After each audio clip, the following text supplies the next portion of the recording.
Tretan UTM, selamat datang di UTM Podcast. Bersama saya Apradita Aisa di segmen Tugat, Ruang Gagasan Dosen, episode kelima. Di episode kali ini, kita akan ngobrol santai tapi pastinya berbobot. Tentang apa sih? Tentang dunia pasca sarjana di Universitas Trunojoyo Madura. Kita sudah mendatangkan narasumber yang pastinya spesial banget, yang merupakan salah satu dosen di program Pasca Sarjana UTM yang memiliki banyak pengalaman dan wawasan menarik seputar pengajaran, penelitian, dan pengembangan program studi. Langsung saja mari kita sambut. Eh, Assalamualaikum Profesor Dr. Bambang Haryadi, MSI AKCFRA. Waalaikumsalam warahmatullahi wabarakatuh. Senang sekali bisa hadir di momen hari ini. Selamat datang di UTM Podcast. Bagaimana kabarnya, Prof? Alhamdulillah, khair, sehat, amat banget selalu. Ah, Terima kasih Prof, atas kehadirannya di program kami ini. Ini merupakan sebuah kehormatan bagi kami pastinya dan juga ternyata nih TM, karena di tengah kesibukan Prof, masih menyempatkan diri untuk hadir dan mengisi podcast kami kali ini. Baik, sebelum kita masuk ke topik utamanya nih Prof, boleh ceritakan sedikit, Profesor tentang peran Prof sebagai, eee eee, pasca sarjana di UTM? Oke, baik.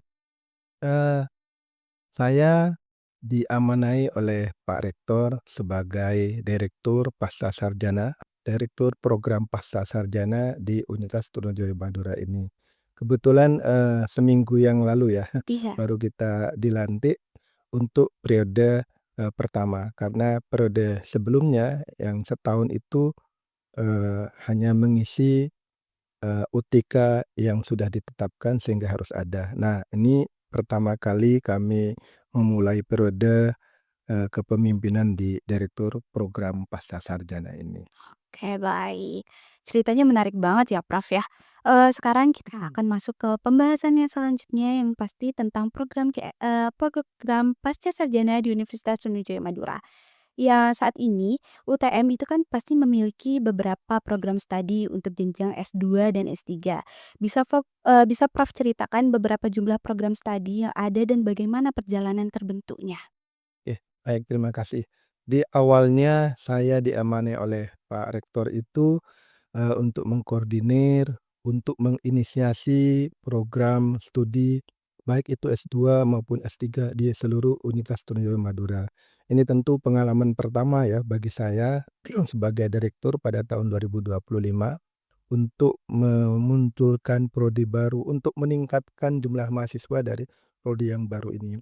Alhamdulillah kalau sebelumnya Universitas Trunojoyo ini masih punya program studi magister. Ada 5 ya, ada 5 magister yang itu ada di 3 fakultas. Fakultas Ekonomi itu ada 3, di Pertanian waktu itu, kemudian ada di Fakultas Hukum. Alhamdulillah dengan perjalanannya UTM berusaha untuk menghadirkan prodi-prodi baru khususnya di bidang magister maupun doktor. Pas tepat di tahun 2025 ya, hampir setahun kemudian, insyaallah bulan Agustus kemarin sudah lahir banyak prodi-prodi magister. Ada magister pendidikan dasar. Nah, ini yang pertama dan satu-satunya di Madura ya. Ini saya kira tentu luar biasa terobosan memberikan penyediaan kepada masyarakat Madura khususnya. Kemudian ada juga doktor baru ya, program doktor baru yaitu program doktor manajemen dan program doktor PSDA, pengelolaan sumber daya alam. Dan ini 2 doktor ini juga doktor pertama di Madura. Sebelumnya belum ada kampus universitas yang di Madura yang memiliki doktor. Ini artinya Trunojoyo sudah melengkapi dirinya ya, dari prodi vokasi D3, S1, S2, dan juga S3. Dan kita tidak berhenti ya, UTM bersama dengan seluruh stakeholder yang ada, sekarang ini sudah muncul lagi prodi S2, muncul lagi program doktor S3 yang lainnya. Sehingga kita insyaallah dari segi kompetensi pasca sarjana sudah cukup kuat, cukup bagus menurut saya. Masya Allah Iya, ya, Prof. heeh. Baik, kalau misalnya dari program-program yang tadi sudah Prof jelaskan. Menurut Prof, program mana yang paling diminati mahasiswa dan apa yang membuatnya menarik? Ya, bagus ya. Jadi, kita mendirikan program studi, baik itu S2 maupun S3 itu seluruhnya berusaha, ya, memberikan yang terbaik, memberikan ciri khas yang berbeda. Iya. Sehingga, pertanyaan tidak itu jadi memang tantangan gitu ya, tantangan pada saat kita mau mendirikan. Alhamdulillah ya, semua program studi itu memiliki keunikan. Program studi itu memiliki ciri khas, sehingga yang kami tadinya, agak sedikit misalnya ini kira-kira prodi ini bagus atau enggak, tapi ternyata berkat kegigihan, berkat, apa namanya, rencana, berkat dengan, trik dan marketingnya teman-teman, karena di Pasca ini memang agak unik gitu ya. Iya. Kita tidak hanya mendirikan, tapi juga kita berusaha mencari mahasiswa yang, banyak juga. Alhamdulillah ya, prodi-prodi yang kita bangun dengan ciri khas yang, sudah kita tentukan, itu ternyata peminatnya luar biasa. Mungkin ini karena angin segar ya bagi, masyarakat Madura khususnya. Contohnya misalkan, PSDA ya, PSDA ini dari dulu misalkan hanya, 15, 10 begitu, sekarang sudah bisa sampai 30. Nah, itu lompatan yang luar biasa gitu ya. Kemudian, Digdas yang baru sebulan, bayangkan kita nih punya target membuka prodi, membuka mahasiswa tiap semester. Nah, Agustus itu kita baru saja SK-nya keluar dan September harus sudah ada mahasiswanya. Ini tantangan luar biasa. Maka saya bersama dengan teman-teman yang lain itu berusaha bekerja keras. Gimana caranya? Harus ada mahasiswa ini. Ini tantangan dan alhamdulillah ya, itu PSDA itu yang target saya 10, 20 mahasiswanya, itu banyak sekali. Apalagi yang program doktor PSDA ya terutama itu. Target kita biasanya kalau S3 itu nggak banyak-banyak, 5 itu udah bagus gitu. Tapi lagi-lagi terlampaui 8 gitu ya. Nah, ini artinya menunjukkan bahwa minat mahasiswa terhadap prodi-prodi yang baru itu ketangkep begitu ya oleh Iya. prodi-prodi yang lain. Dengan apa? Ya dengan ciri khas gitu ya, ciri khas yang dibangun oleh setiap program studi yang ada, S2 maupun S3 begitu. Berarti memang banyak sekali peminatnya ya, Prof, walaupun pasca sarjana ya? Betul Baik. betul, iya. Dari, selain pengembangan program studi, apakah ada rencana lain seperti kerjasama riset, internasionalisasi, atau peningkatan fasilitas pendukung mahasiswa? Iya, baik. Jadi kami sudah punya program kerja unggulan yang sedang kami, buat dan kami namakan sebagai Panca Program Progresif.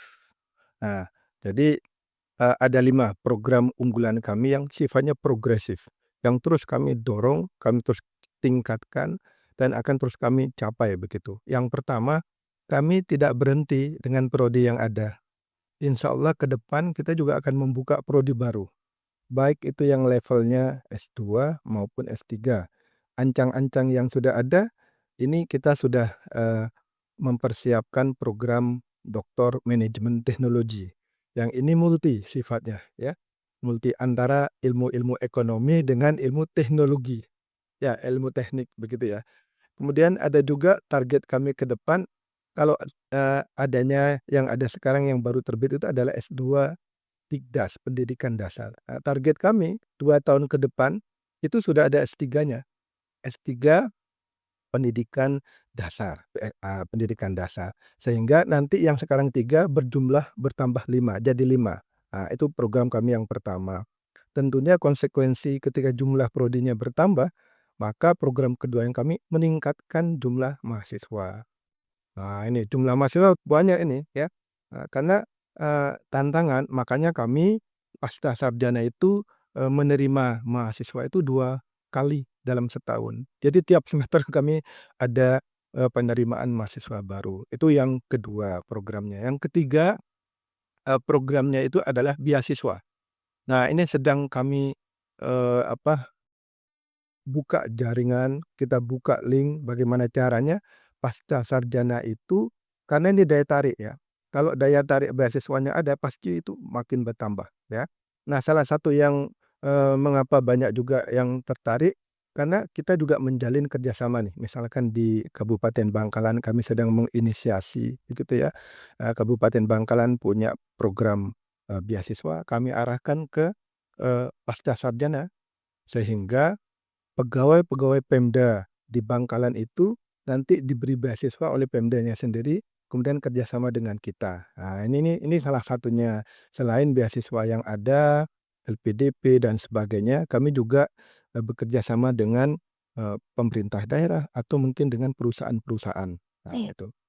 Kemudian, yang keempat itu adalah kami akan berusaha meningkatkan akreditasi, karena tidak mungkin kita hanya membuka, program studi, karena juga dilihat kalau prodinya ini akreditasinya apa? Biasanya ditanya begitu. Kalau prodi baru ini kan biasanya otomatis akreditasinya, baik begitu ya, baik peringkatnya. Nah, kami yang baik ini dalam waktu setahun ke 2 tahun ke depan harus naik menjadi baik sekali. Karena kalau udah baik sekali nanti pasti banyak kesempatan. Yang masih baik sekali, target kami adalah unggul. Nah, itu begitu. Nah, itu. Kemudian yang terakhir program kami itu adalah, kami berusaha ya untuk, merekrut dosen di pascasarjana, di program pascasarjana. Sehingga ini yang uniknya kalau program pascasarjana ini dan juga menjadi tantangan bagi saya khususnya, saya menggunakan sumber daya manusia, sumber daya, dosen itu dari berbagai fakultas yang ada di UTM. Jadi termasuk saya kan di Fakultas Ekonomi, tapi saya ditempatkan di Pasca. Dosen-dosen saya ada yang dari pendidikan, ada yang dari pertanian, itu begitu. Nah, ini sementara masih, resource sharing, menggunakan sumber daya berbagilah begitu. Alhamdulillah kekompakan yang ada, ini sudah menjadi hal yang wajar, tidak ada problem. Tapi ke depan kami berpikir begitu ya, karena tentu setiap fakultas itu memiliki program ke depan, sehingga tidak mungkin kami tergantung kepada fakultas pinjem pinjem pinjem, nggak bisa ya. Tiap fakultas punya keinginan untuk mendirikan S2 yang monoprodi gitu ya. Nah, sedangkan yang kami ini program pascasarjana ini multiprodi ya, melibatkan keilmuan yang beragam, itu begitu. Nah, itulah program kami, selain 5 program unggulan yang progresif itu tentu saya juga berharap. Sementara ini kan kita ada di lantai 8 itu dia. Tapi saya yakin ya, seiring dengan nanti jumlah prodinya banyak, begitu ya, jumlah mahasiswanya banyak, nggak cukup saya kira, di lantai 5 itu. Sehingga harus ada seperti gedung tersendiri untuk program pascasarjana. Baik. Demikian begitu, Mbak. Banyak sekali program-program yang emang, Eee, eee, sangat-sangat mendukung keberlangsungan negara, ya, maksudnya dari beasiswa itu bener-bener Masya Allah banget, karena juga mementingkan tantangan dari mahasiswanya mungkin. Lalu kalau misalnya, menurut Prof ya, mhm. apa tantangan terbesar yang biasanya dihadapi oleh mahasiswa pasca sarjana selama studi? Iya, iya betul, ini banyak tantangan. Apa itu tantangannya? Guyorannya begini, tesis yang bagus itu, disertasi yang bagus itu bukan tesis yang bagus, bukan tesis disertasi yang canggih, enggak. Tesis disertasi yang bagus itu adalah disertasi tesis yang selesai.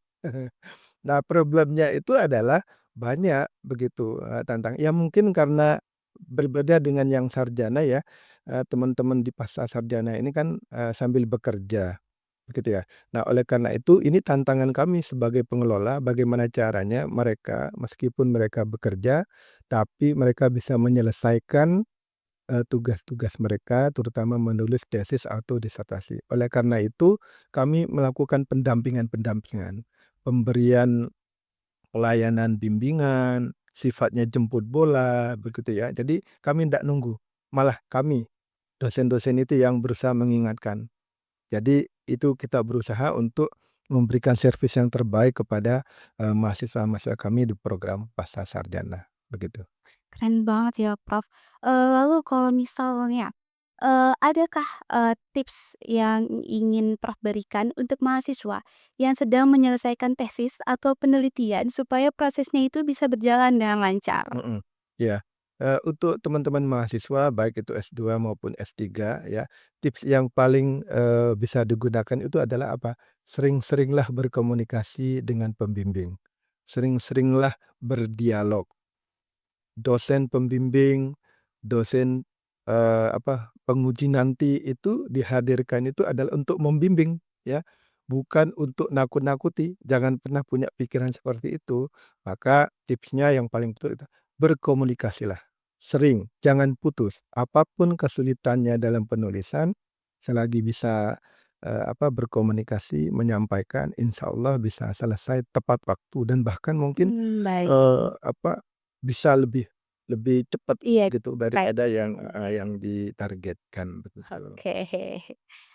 Kalau misalnya perbedaan dari pasca sarjana di fakultas dan pasca sarjana di universitas itu apa ya, Mmm, Prof? iya betul, jadi memang, ini sesuai dengan ketentuan yang sudah ditetapkan oleh kementerian, kita sekarang ini, dipecah begitu ya, ada pasca sarjana, baik itu S2 maupun S3 yang ada di fakultas. Yang di fakultas itu namanya monoprodi ya. Sedangkan yang di program pascasarjana itu yang multi prodi, multi keilmuan. Contohnya misalkan, seperti, di saya sebenarnya, seorang dosen di akuntansi. Di akuntansi di Fakultas Ekonomi itu ada S2 akuntansi, S3 akuntansi. Dia hanya melibatkan program studi akuntansi saja. Nah, sedangkan di program pascasarjana ya, ini ada contohnya misalkan, program studi pendidikan dasar. Nah, Baik. meskipun ini dari fakultas, kebanyakan dosennya dari fakultas kependidikan begitu ya, tapi dia prodinya banyak yang terlibat, multiprodi, ada prodi PAUD, IPA, eee, ada, yang lainnya itu masuk menjadi satu kesatuan dalam, program studi yang baru. Jadi itu bedanya itu, jadi lebih banyak keterlibatan prodi kalau yang multi itu Oh, begitu, iya, baik baik. heeh. Lalu, eee, kenapa, kita harus memilih pasca sarjana di Universitas Trunojoyo Madura ini, Prof? Iya, oke. Baik, ini tantangan memang ya. Jadi kami berusaha mengajak kepada khususnya kepada warga Madura ya, khususnya kepada masyarakat Madura, mari bergabung bersama kami gitu ya. Kenapa? Karena kami adalah satu-satunya program studi di Madura yang sudah memiliki universitas yang memiliki program studi doktor. Yang kedua telah memiliki program studi pendidikan dasar dan ini tidak ada di, kampus lain terutama di Madura. Kemudian yang kedua, kami juga memiliki, salah satu keunggulan ya, yaitu dengan ciri khas yang tadi sudah saya sebutkan, tiap prodi memiliki kekhasannya, ya. Nah, kemudian kami juga memberikan semacam insentif ya, kami bekerja sama. Kami berencana akan memberikan insentif dan bekerja sama dengan LPPM dalam bentuk, pemberian hibah pasca sarjana.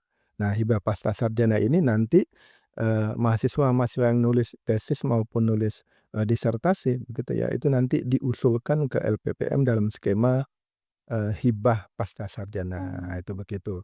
Sehingga ini salah satu daya tariknya yang kita buat sebelum ada, beasiswa. Nah, ini memang harus kita pintar-pintarnya membuat kreatif gitu ya, membuat terobosan agar, calon-calon mahasiswa di Madura khususnya dan Indonesia pada umumnya ya, karena mahasiswa kita ini sekarang sudah tidak lagi hanya di Madura ya, Iya, tapi betul. sudah di Jawa Timur, di Jawa, bahkan ada juga yang, dari luar pulau, Iya, tuh. betul. Inggih. Wah, luar biasa sekali perbincangan kita kali ini ya, Prof. Ternyata NTM jadi punya pandangan baru nih tentang bagaimana arah dan perkembangan dari dunia pasca sarjana di Universitas Trunojoyo Madura. Terima kasih saya ucapkan kepada Profesor Dr. Bambang Haryadi atas waktu dan inspirasinya di UTM podcast kita kali ini. Untuk Tretan UTM, jangan lupa subscribe channel YouTube kami di UTM TV Official dan akun Instagram kami serta TikTok yaitu di utmtv.official agar tidak ketinggalan konten-konten kami selanjutnya. Saya Apradita Aisa pamit undur diri. Sampai jumpa di episode berikutnya di UTM Podcast. ruang gagasan dosen berikutnya. Terima kasih.